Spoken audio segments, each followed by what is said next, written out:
Greetings, everyone. I just got done with a conversation with Will Patino. He's an incredible New Zealand-based landscape photographer. If you're not familiar with his work, you should really check him out. I'll put a link in the description below to where you can find his work. Does most of his photography on the island of New Zealand, where he is from. And I'm absolutely in love with the way that he captures forest scenes, as well as capturing the moment in those seascapes that I'm so fond of. So in this conversation we had, we talked about photographing New Zealand and some of the things that New Zealand has to offer, but we also talked about his creative process and how he chooses to photograph handheld, which is a little bit rare among landscape photographers. So we talked about a lot of different things. Hopefully you'll enjoy the conversation that I had. So let's jump into the conversation I had with Will Patino about photographing New Zealand. So when I think about New Zealand, I think about Lord of the Rings, Hobbits, and Will Patino. It's awesome to finally get to chat with you, man. I'm a big fan of your photography. We've talked about having you on the show for quite a while, and it's fun to finally get to sit down with you, dude. Thank you so much, mate. It's a pleasure to be on. Here in the United States, we're kind of going into our fall, towards the end of September as we record this, and we're starting to get into our fall season, which I guess means that you're starting to go into your spring. That's Is right. that right? Yeah, that's it. Yeah. In the America, a lot of times, a lot of us landscape photographers don't shoot a lot in the summertime unless it's like storms or something. Do you have like a seasons that are more fruitful photography wise in New Zealand than other times of the year? Yeah, definitely. You're in the Pacific Northwest, aren't you? Is that right? Yeah. So the climate here and the seasons are somewhat similar. Even the landscape itself, we don't get the extremes with the winter that you guys get. But yeah, what I'm getting at is definitely the most productive times to be a landscape photographer, in my opinion, would be the fall or autumn and winter. And then, the summer, obviously, like I'm always just watching the conditions. I've always got ideas in mind. Summer's great for camping and stuff because we get really long daylight hours. The sunsets are not till, 9:45 p.m. at night. So then it's not dark until almost 11 because of the latitude we're at down here. So that's great if you're going out camping and you want to have, you can cover a lot of ground with a lot of daylight hours. So yeah, there's different seasons for different things. I'm trying to do just more workshops in the peak seasons, your autumn, winter. The good thing about those seasons too is that they're typically not the time of year that tourists would come here. So that works out really good in that regard also.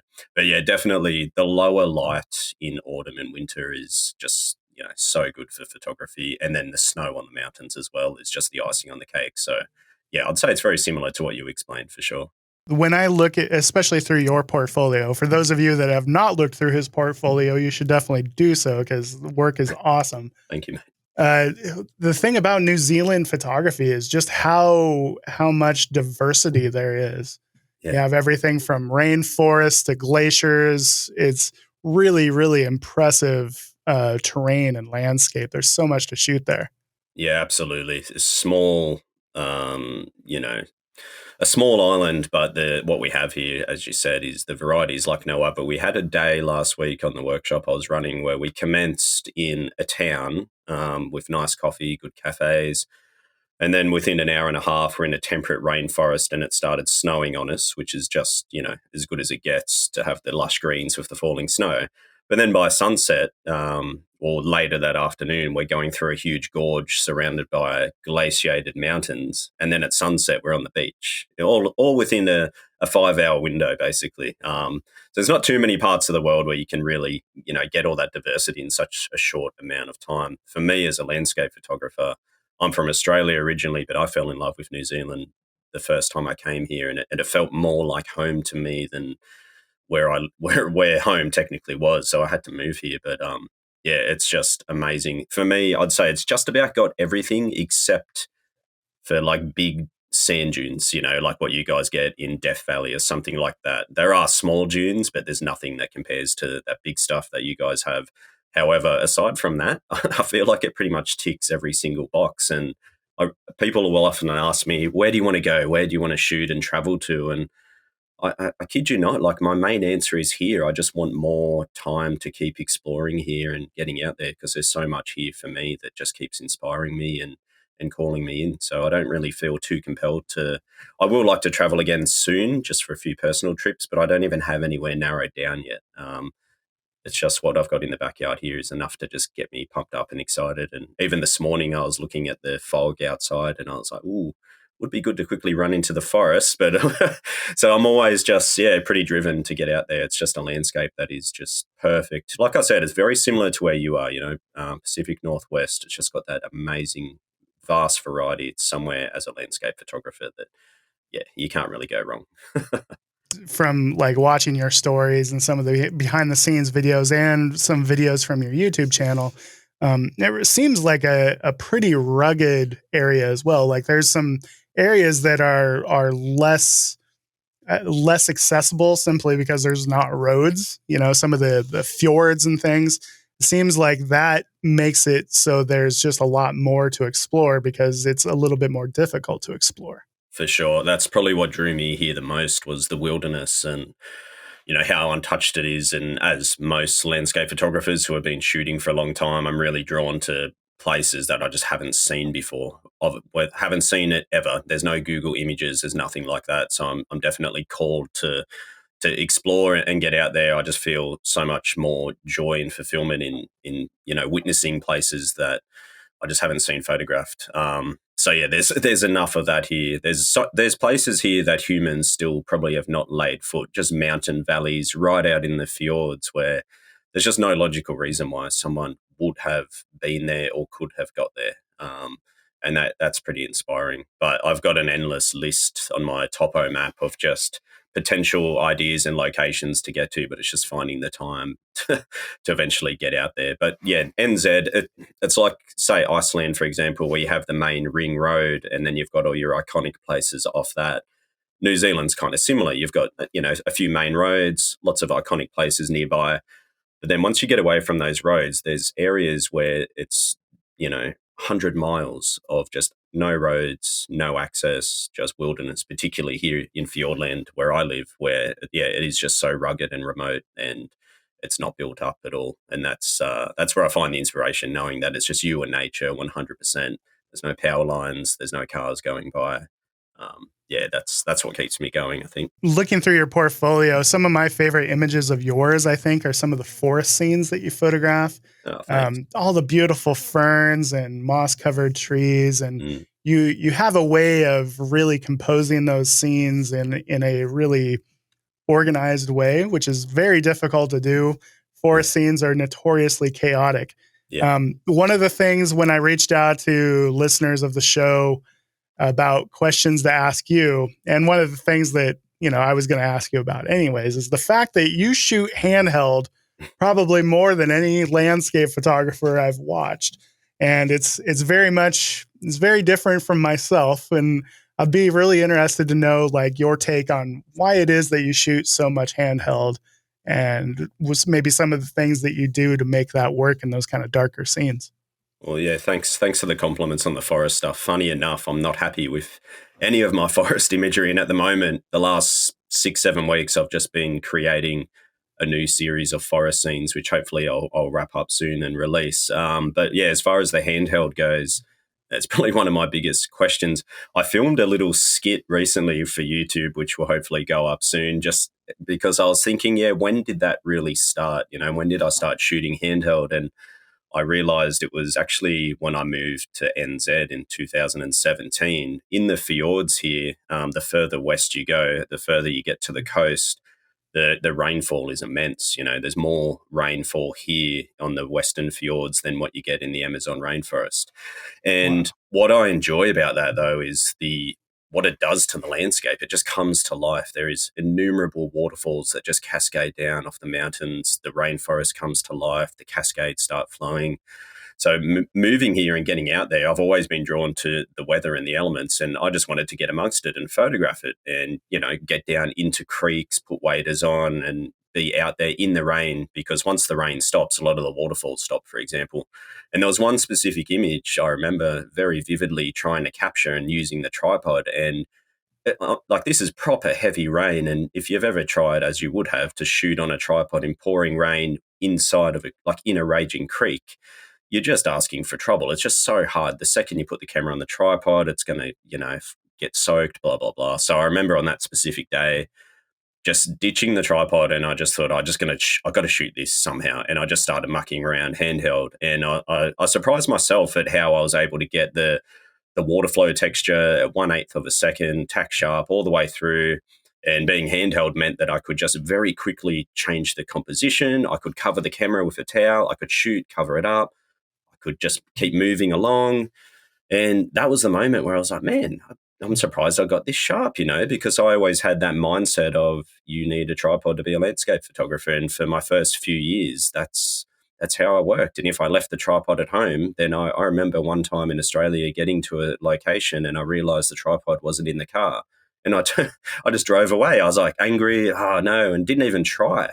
So I just had that mindset. And yeah, getting here and getting into the elements basically forced me to ditch the tripod. And then what happened was when I started using the tripod in between handheld shoots, I just couldn't do it because it's so different. You can imagine being handheld if you want to make an adjustment with your composition, especially like you said, in a forest where maybe you're trying to line a sunstar up and the ferns in the foreground, and every inch makes a dramatic difference to your composition. And on the tripod, adjusting 1 inch left and right on an uneven surface, I feel the blood boil talking about it. It's very tedious. So with the handheld, I was able to get around and not have to worry about that. So whenever I used a tripod again, I just felt frustrated. So yeah, I kid you not, the last 5 years, I haven't released an image using a tripod unless it's an astro shot. But I only really shoot astro maybe once when we get the southern lights here, which is quite rare. So yeah, maybe in 5 years, I've released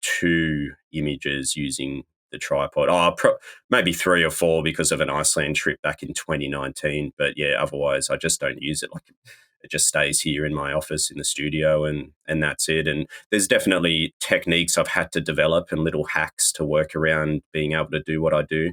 I don't shoot in blue hour, for example. I just enjoy light. So as long as that sun is above the horizon or close to it, sunrise, sunset, then there's no issues at all. And yeah, focus stacking, everything like that, you can definitely get around.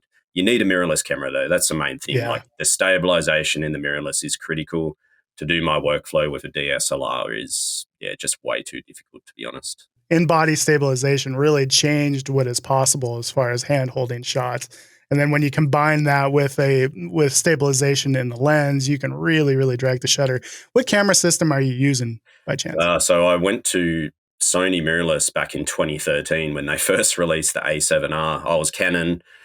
They released the A7R, and just looking at the specs, I was like, this is a beast. I've got to try this. And everyone at the time thought I was crazy. Like, why are you using Sony? Because this was literally the first full-frame mirrorless, and no one really was that confident in the system. And I've stayed with Sony ever since. I will say, though, so at the moment I'm on the A7R3 and I've got an A7R4, but what Canon's released with their R5, the Nikon Z7 bodies, all awesome, all very similar. And through workshops, I've used all these cameras, and I have absolutely no loyalty to any brand. I'll say right now that the brand is the gear is almost the last thing, really. And I'd be happy to shoot with any camera equipment, to be honest, as long as it had that IBIS, the stabilization, a good dynamic range, and decent resolution. Then I'm a happy man. Can make anything work. So. Yeah, talking about the whole shooting handheld thing, I can totally understand how liberating it is. One of the things that I always recommend to people, like on my workshops and stuff, is to find composition and to find where you want to shoot from and to explore compositional possibilities handheld, because it's so much easier and you're so nimble. As soon as you put that camera on a tripod, it becomes cumbersome and slow. And you look for compositions to suit the tripod. Speaking personally, though, like one of my biggest struggles as a photographer is that I tend to get a little overconfident, and I'm not thorough about like truly agonizing over a composition. And one of the benefits for me personally using a tripod is that it slows me down enough to be like, to at least have a moment where I ask myself, okay, could this be better? And I find that my eye is not as critical when I'm shooting handheld, simply because I'm not working slow anymore. I'm working Yeah. fast. Working Yeah. fast sometimes is the best thing, especially when you're in those situations where you're struggling with mist and you're struggling with rain and you have all these struggles. Sometimes it's nice just bang out a photo really quickly, like take the lens cap off, focus, take the shot, rather than like tweak it with the tripod and the ball head and everything. No, that's a fair point. I would say for me, I probably get in a better flow state though, being handheld, just because I'm not thinking about the mechanical aspects of this metal structure. I feel like I'm just better connected to the environment. And yes, I agree that you could maybe move a little bit too fast, but I feel like it's like I'm not a photographer when I'm shooting. I'm just an observer. I'm not really thinking too much anymore about anything. And that's what a flow state is, right? Where any creative would relate to that. And I find maybe with a tripod, for me personally, I'm still more thinking about that adjusting, but I understand exactly what you're saying. So yeah, it works both ways. And I think it's just a personal thing, right? Like some people love to sit on that same composition for the entire half an hour and just shoot and watch and just stay on that compo, whereas I will dial it in, make sure it's sharp, I'm happy with it, then keep exploring. And then if the conditions get better and I prefer the first comp, I'll just simply walk back. And because you can always go back. Good. It's intriguing, I like the way that everyone approaches. And through workshops, I've seen that different people, the way that we work creatively is always different. So I think what you said, though, that's what I suggest to people. Let's find the composition without the tripod, because that way you're not thinking through the eyes of a tripod. Then you make the tripod work for you instead of the tripod forcing you to shoot a certain way. And that's what I did years ago. I just get the tripod out before I've even got to the location almost, set the legs up nice and comfortable, and then I just walk around and plonk that down everywhere and be too lazy to look for anything beyond that comfort level on the tripod.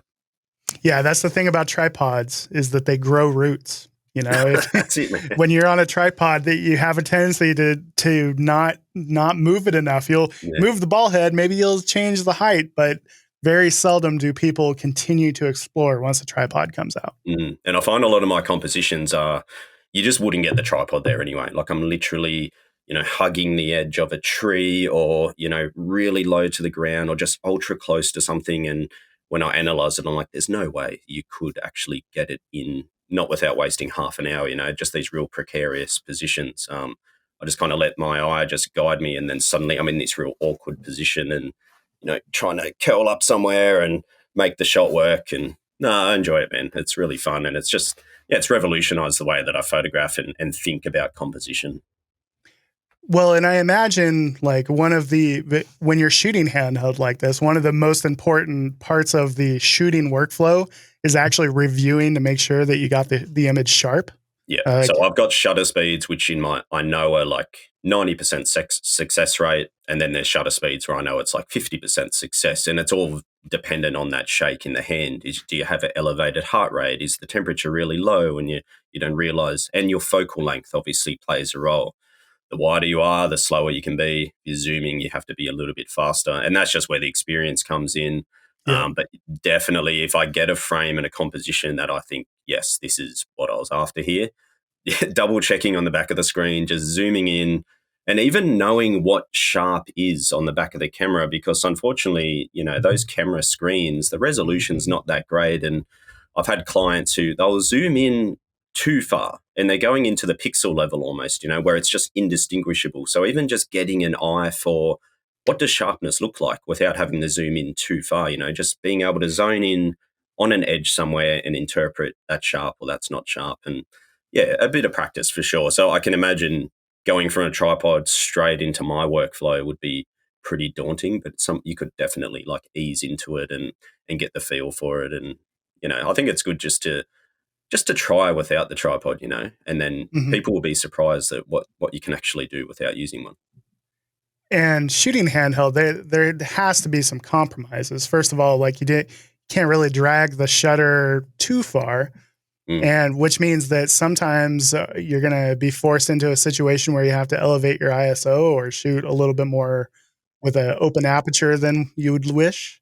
Yeah, I don't like boosting the ISO. I'm pretty strict with that for obvious reasons. I generally 100 or 200s where I'll sit, worst case 640, which 640 on most of these cameras is almost the same as 320, and it's quite Yeah. clean, especially in a forest or something. That's generally where I'd have to boost it, in a forest scene. Yep. Otherwise, one hack you can do if it's for water flow in particular, I'll shoot the scene sharp. Let's say 1/10 of a second. I'm going to get that sharp every time.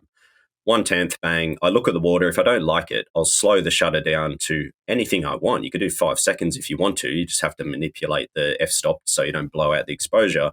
But then, of course, in the processing, you can just blend in that slower water into the faster frame. Now, I wouldn't do 5 seconds, obviously, but it could be something like maybe half a second.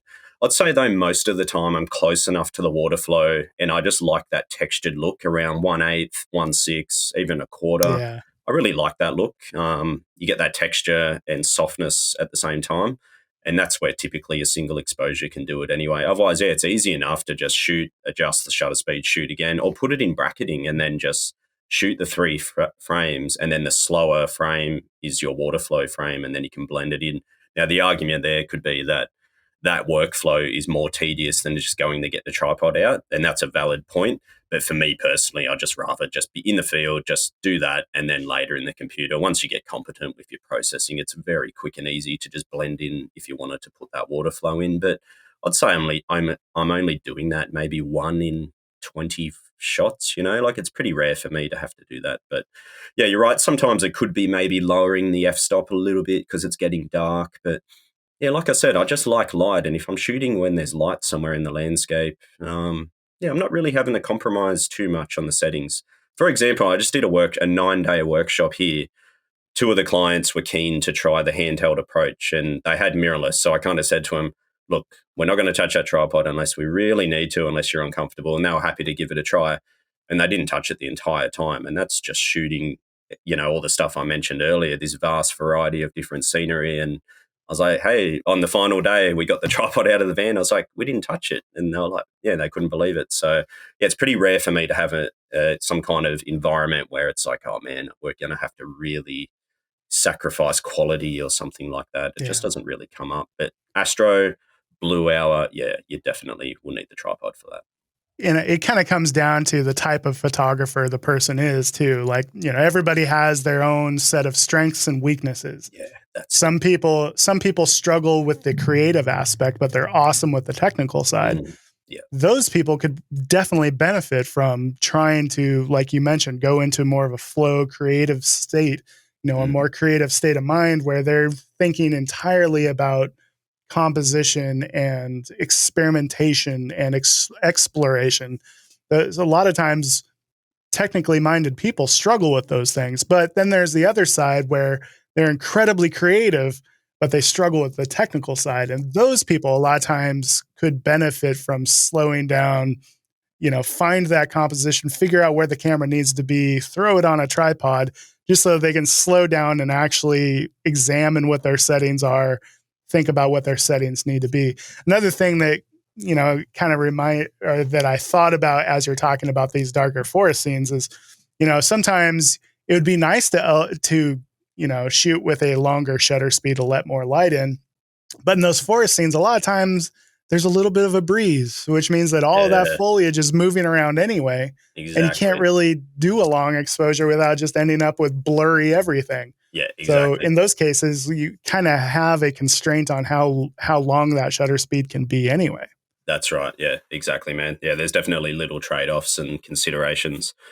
I used to kind of carry it with me just in case, the first few months. And then after a while, I just started leaving it behind. And then, the last time I traveled, which was like Patagonia, I just leave it at home. It was so nice to not have to bring a tripod on the plane or carry it around. And you just kind of make do. And like I said, if you do it long enough, like I have 5 years or whatever now, if not more, you just start to figure out those little ways. You learn how to get around certain problems, which may arise sometimes. But yeah, no, it's cool. I think it's just a good time to be a photographer with the technology we've got and access to education for people that are just starting out and everything. I think it's great. I'm a big advocate for photography in general. So even just thinking about all this, I get excited. It's just so good for people. There's no right or wrong way, and I think as long as people are enjoying themselves out there and getting those results they're after, then that's all that matters, right? So true. And they're things are just easier now than they used to be. Right on. Man, I remember, I always tell people, not that I started that long ago, just over 10 years, but yeah, just having like those early Canon DSLRs where the dynamic range, you'd It's need awful. 3 to 4 frames, whereas now you can just capture that same scene. In Australia, I'd be inside caves, sea caves, looking straight towards the sun, which is obviously a nightmare from a dynamic range perspective. But yeah, single frame now, you can pull all that detail out of the shadows. But back then, it was a tedious 3 to 4 shot or 6 shot, whatever it was, generally three at least. And then in the computer, like trying to teach yourself, how do I blend this to look realistic and accurate? And yeah, I'm glad those days are behind us, man. Absolutely. I remember the dynamic range. My first camera was a Canon T3i. Yeah. And man, the dynamic range on that was awful. You lift the shadows at all and you get those like Banding. vertical streaks The in the banding, shadows and yeah, you couldn't dark do anything. times. You touch it like 10, you raise the shadows by plus 10 and it's like, nah, it's over. You've Yeah, and very these difficult. days you can lift the shadows like 3.5 stops before you start running into much Yeah. noise. And that's another Really learning impressive. thing I'm teaching people a lot is you got to just trust the histogram. And sometimes we're Yep. making this exposure at home. Let's say the forest scenes, for example, if we're shooting towards a little bit of sunlight in particular in the distance, to lead the eye, all we can do is expose for that sunlight. And the back of the camera is going to look horrendous. It's going to look so dark. You're not going to think you've got the shot. But then once you get that file in the computer, raise it up, bang, it's all there. So it's teaching people that digital photography is not always getting the final result back of camera. It's if you're Yeah, shooting these dynamic scenes, which is what I like to do 80% of the time anyway. And yeah, learning to just trust that histogram and bring that data home and then expose it later, essentially. It's a bit of a exactly. mind bend for people who are so used to looking on the back and being like, yeah, I've nailed that. But if the light is too dynamic, that dynamic range, you just can't really pull that off. So, but once you can get around that mindset, then it really opens up more creative possibilities. Like you said, you can raise the shadows up so much now. So you're doing it later on in the computer, not in the field. Yeah, and there's such a benefit to getting it in a single image rather Yeah. than a bracket of three. Because Oh, even sure. if you know how to exposure blend and you're excellent with luminosity mask, there's no guarantee that those three images are going to line up. Exactly. So And if you especially if get it I'm in a handheld single doing it, image, it's worse. exactly. And if you get it in a single image where you've exposed for those highlights, at the very, that even if you dual process or triple process it in Photoshop and blend it together using luminosity mask, everything's going to line up perfect. Yeah. And that's never a guarantee when you're bracketing. And that's a huge benefit. And the fact that shadows are dark anyway. So it's not like we need those shadow details Exactly. exposed all the way to the right. It's like as long as we can just see the detail, then that's a realistic look to the image. So that helps again, knowing that yeah, I've got enough detail here in the single frame. Yeah, good time. Good time to be a photographer, man. Yeah. So I take it you're a Photoshop user, correct? Yeah, so when I first started years back, I was using some free software, and a friend of mine, a commercial photographer, he's like, "Look, man, like you want to get more serious about your photography, you probably need to invest some time in the editing." And I had this mindset of, "Oh, editing's cheating," I just didn't want to do it. And then basically, when he said that, I respected his advice, and I said, "Well, what do I need to learn?" And he said something like, this is going back, let's say 2011, but he basically said, Lightroom has some limitations. Photoshop doesn't really have limitations. And for me, self-taught, I was like, well, I don't want to learn either, but if I have to learn one, I'll learn the one that doesn't have the limitations. So I just started using Photoshop and Adobe Bridge to view my files and then processing in Photoshop. I will say, however, 99 realistically, probably 90% of my processing, it's in Photoshop, but it's in ACR, Camera Raw, Right. which is Photoshop's raw developer. And that is basically Lightroom. So it helps from a teaching perspective because my workflow in ACR it's just identical to what you do in Lightroom. The button layout is very similar now with the latest upgrades and everything. So if I had to work in Lightroom, I could, but I just prefer jump into Photoshop, ACR comes up. And honestly, Nick, like most of my processing is just using adjustment brushes. I will bring up a raw file and do about 3 or 4 global adjustments.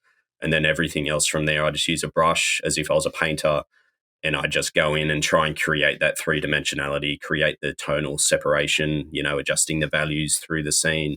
And I might have anywhere from 5 to 10 little brushes that I've done, not on a not on a small scale, but on a larger scale, but just, going in and working locally in several different parts of the image. And yeah, more and more that is encompassing the entire edit on my images. Now it's going to depend on the scene, but yeah, most of it's just done like that. Yeah, because there's always those situations where you need to focus stack, or maybe it's a high dynamic range scene. You actually did bracket. Yeah. Those kinds of things. Exactly. So I say to people, if I go into the main part of Photoshop, I'm getting out of ACR.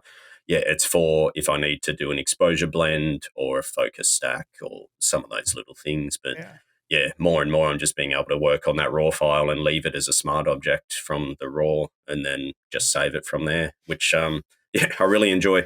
I don't mind the editing side of things, but my most joy and fulfillment is out in the field. And sometimes I'll have a lot of new images, kind of how I do at the moment, and just the thought of processing them is a little bit daunting. To me, the processing is just like it's a hurdle in the way. You start off with that experience and vision in the field, and then you use your camera to essentially try and capture that vision that you've got, and then from there to get that into an image that I can share with people. It's in between that whole processing part, which is like, man, this is just in the way of sharing my experience with people. I need to do this. It's a necessary task. So yeah, sometimes I enjoy it. Sometimes I don't. I think it just comes down to how busy you are in life at that given time. Sometimes I get and in the size zone. of that backlog too. Like the larger that your backlog gets, the more daunting it gets. I know that, when if I get back from a 1 or 2 day trip, it's not a big deal to process my keepers. But when I get back from like a week and a half long trip, I tend to put it off even longer because I know there's so many images there to go through.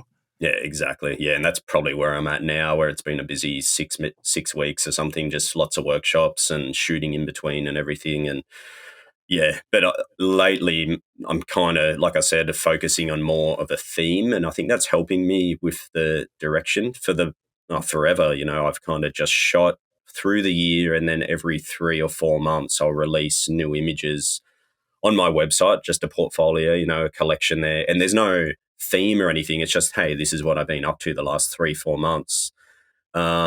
And then those I just drip feed to social media, basically. I enjoy doing things that way because it means I just take my time. There's no pressure.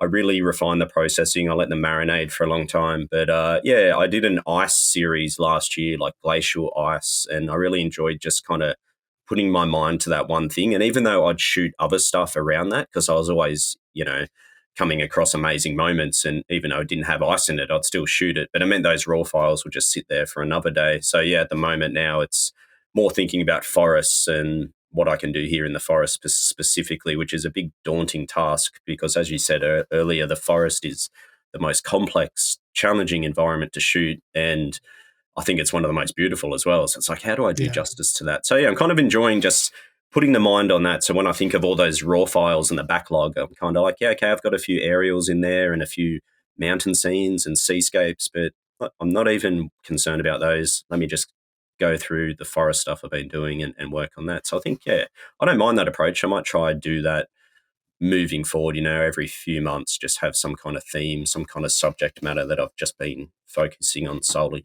We'll see.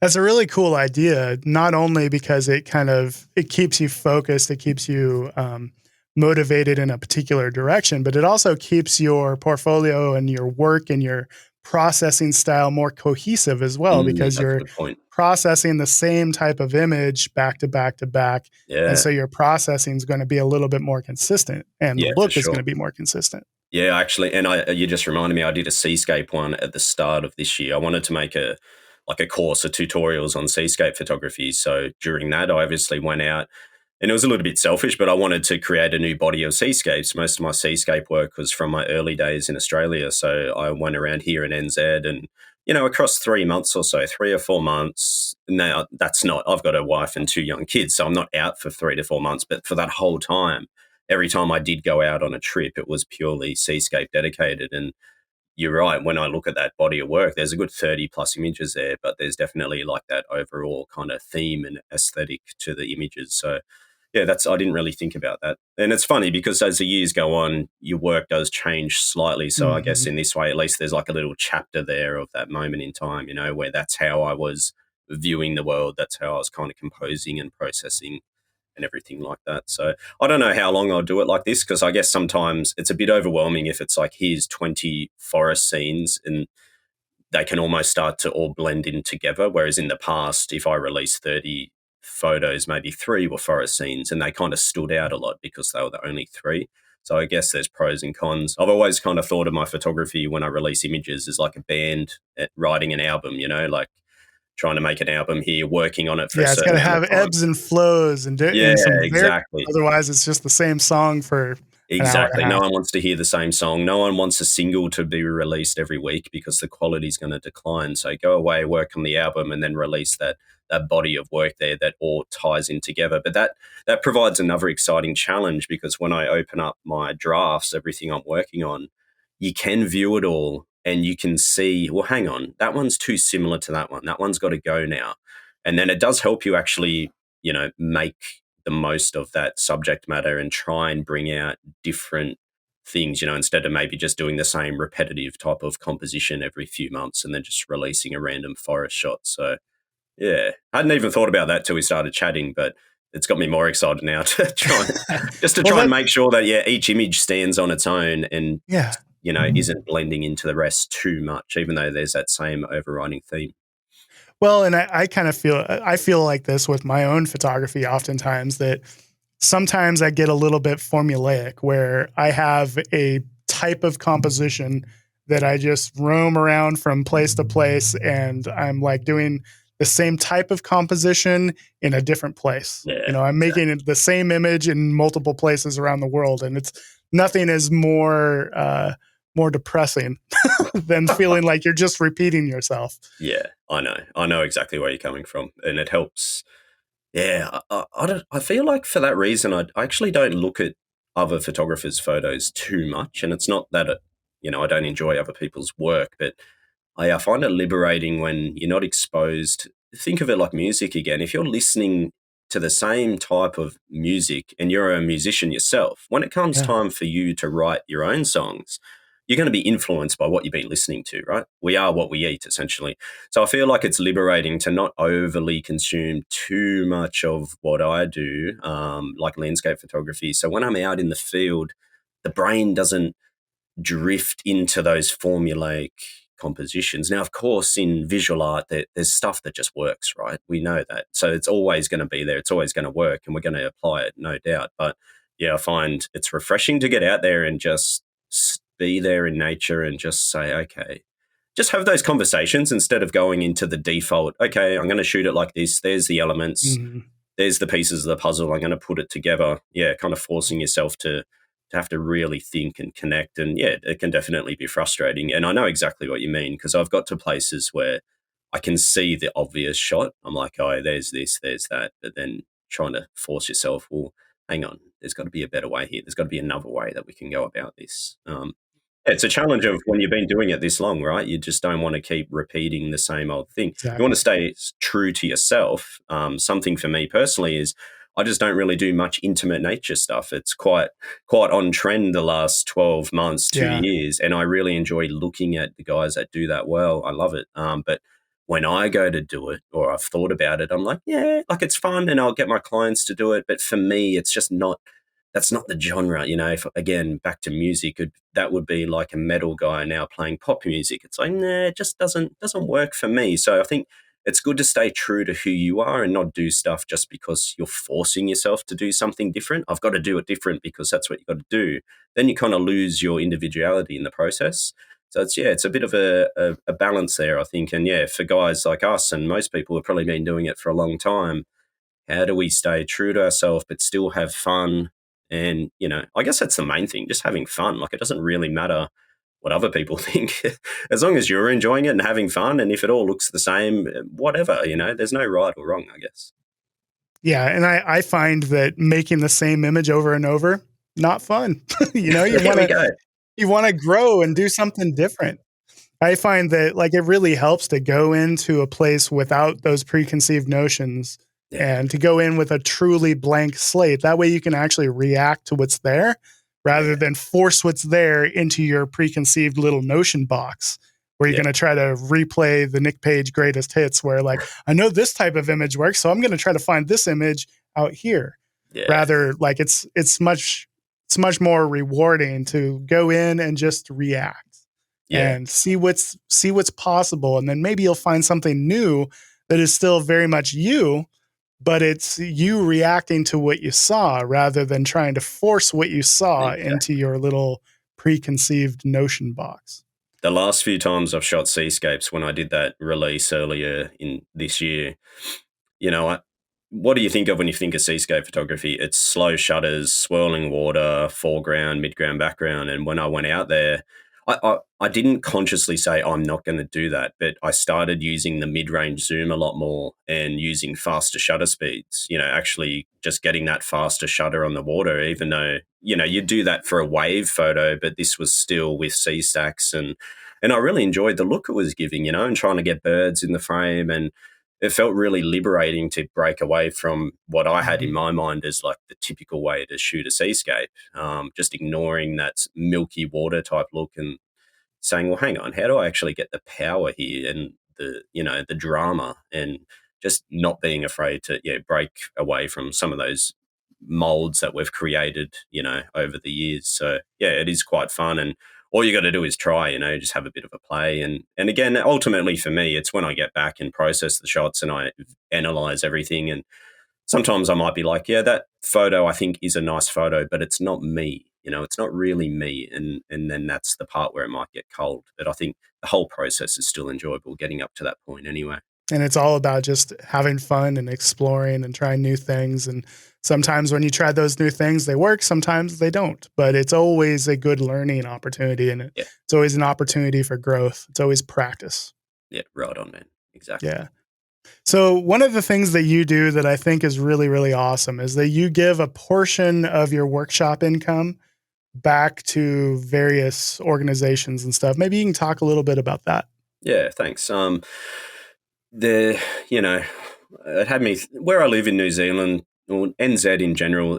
Conservation's quite big. It's a small, got a couple of islands here, and the native birds, for example, they've had most of history with no predators, and then since man has come to these islands in the last few hundred years, there's introduction of predators like rats and stoats and weasels and things. So you're seeing a lot of native birds and things, unfortunately, become extinct. And there's also problems with deforestation and even deer, in the forest. So I guess in NZ, there's a really big spotlight on just appreciating nature and not taking it for granted. I've been inspired by some other people and companies I know who are give back, whether it's through time or money or whatever. And I've partnered with other guys to release prints where we give all the proceeds back to conservation. But yeah, with my workshops the last few years, we've started to I've singled out the Kia Conservation Trust. So the Kia is the Alpine parrot. If anyone watches my Instagram stories, I've got a few images with the Kia in the landscape. It's the world's only Alpine parrot. It's just such an incredible animal. They're highly entertaining, very curious, highly intelligent as well. So we give back to those guys because these birds, there's only a couple of thousand left, and that's it. Once they're gone for good. So that's something that I'm big on, trying to make sure that we're doing our best to help those guys out. And then one of the other guys that we work with now is a company that just planting native trees, basically. So there's a lot of farmland here.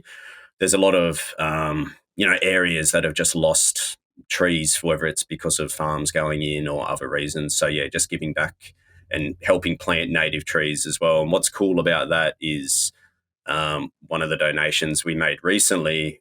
My kid's school here, they had a day where they were going out to plant trees, and it turned out to be the same company that we give to as well. So not only was I able to contribute and help with the purchasing of these native trees, but then to have my kids out there, and my wife was helping on the day as well, planting native trees. It was pretty awesome to see it just go full circle and see it literally in real time. So, yeah, I think, I guess if I was going to summarize it, I think it's important as photographers, right? We go into nature And when we're out in nature, we're taking photos, we're taking away experiences. It's just take, right? We're taking, all this stuff from nature, but to actually say, okay, well, how do I give back? And we can give back as photographers just by sharing the images and maybe promoting the beauty of the place so people might also come to respect it and admire it. That's great. But yeah, for me, someone who actually runs a business from nature, here in NZ, I'm running a workshop business. It's like, well, hang on. I can't just keep taking. So yeah, trying to give back is something that's always been at the forefront. Giving back to nature at the moment is something that's big to me because that's where my passion is. That's where my business is. So yeah, I think it's something that we could all definitely consider. But hey, it's hard. We live in a timeline where we're bombarded every day by one crisis after another, and it can get overwhelming. So for me, it was just kind of narrowing down something that I can do here in my backyard. That's something that I can really see and connect with. And yeah, start small and see what happens there. So yeah, it's something that we try and do. Everywhere is someone's backyard, and I think that if everybody took a stance similar to yours, it would be so beneficial. We, like you said, as photographers, we're out appreciating and taking, whether it's photos or experiences or income from workshops, we're benefiting. And the very least that we could do as landscape photographers that love nature, you think that we would give back a little bit more than we do sometimes. Yeah. So where can people find your work, man? Where's a good place to track you down? All the usual places, Instagram, Vero. I'm a big advocate of Vero. I think you probably are as well. I just think it's where we should be. It always is the place we should have been years ago. So Vero, Instagram, Facebook, website, all the usual suspects. But I try to just always just float around those types of places and try to connect with people that follow my work because it does mean a lot. I think we can take it for granted on both ends. Sometimes as the photographer, that fact that people are looking and commenting and that's time out of someone's day. And then on the other side of things, as a viewer as well, it's like these people we kind of expect entertainment now from people, and places like Instagram are forcing people like photographers to become entertainers. And it does take even what we're doing now, a podcast, for example, the time for you to edit this, record it. And so it's all reciprocal. But so that, anyway, I'm going on a tangent, but you'll find me on those spots and I try and stay as active as I can without, sacrificing too much of my sanity at the same time. But that's where I'll be found. I would also like to take this opportunity to plug his YouTube channel, which is really good. I didn't even know you had a YouTube channel until I stumbled across you, I don't know, a month or so ago. And he's got some really educational, really entertaining vlogs. He's got a lot of stuff going on his YouTube channel that you should also check out. It's been a great time. Thanks for coming and hanging out with me, man. Yeah, no, I appreciate it, Nick. Thanks a lot, mate. So thank you guys so much. We'll see you in the next episode. Take it easy, everybody. Cheers.